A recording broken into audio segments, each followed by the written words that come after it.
कभी तुमने सोचा है हम कौन हैं, कहां से आए हैं और अल्लाह ने हमें कैसे बनाया?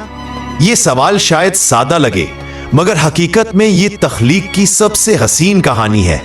कुरान में अल्लाह फरमाता है, हमने इंसान को मिट्टी के खुलासे से पैदा किया।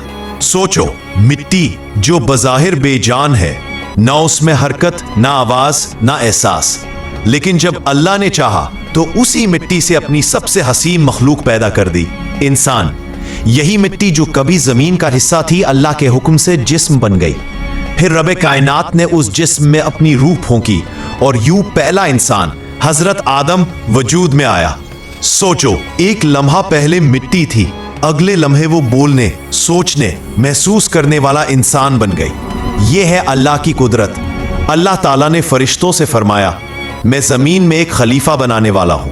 फरिश्तों ने अर्ज किया, ए रब, क्या तू ऐसे को पैदा करेगा जो जमीन में फसाद करेगा? अल्लाह ने फरमाया, मैं वो जानता हूं जो तुम नहीं जानते। यहां अल्लाह ने इंसान के अंदर एक राज रखा, एक नूर, एक शऊर, एक एहसास जो किसी और मखलूक में नहीं। इंसान को सोचने की ताकत दी, मोहब्बत का दिल दिया और इख्तियार दिया कि वो नेकी चुने या बुराई। फिर कुरान में अल्लाह फरमाता है, हमने इंसान को बेहतरीन साख्त में पैदा किया। अल्लाह ने हमें आंखें दी ताकि हम उसकी निशानियां देख सके, जुबान दी ताकि उसका जिक्र करे, दिल दिया ताकि उससे मोहब्बत करे, और अक्ल दी ताकि हम सच और झूठ में फर्क जान सके। मगर इंसान अक्सर भूल जाता है अपनी असल को, अपनी मिट्टी को, अपने खालिक को।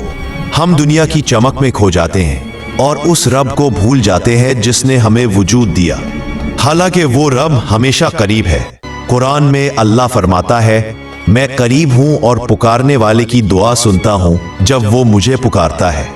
बस इंसान को एक लम्हे के लिए रुककर सोचने की जरूरत है कि वो कहां से आया है और कहां लौटकर जाना है। हम मिट्टी से बने हैं, लेकिन अल्लाह ने हमें रूह से बुलंद मकाम दिया है। अगर हम अपने रब को याद रखें तो यही मिट्टी जन्नत के काबिल बन जाती है। अल्लाह ने इंसान को सिर्फ वजूद नहीं दिया, बल्कि मकसद दिया है। वो मकसद है अपने रब को पहचानना, उसकी बंदगी करना और जमीन पर भलाई फैलाना। याद रखो, जिसने अपने खालिक को पहचान लिया, उसने सब कुछ पा लिया। अगर वीडियो पसंद आए तो लाइक करें, शेयर करें, कमेंट में जरूर बताएं। शुक्रिया।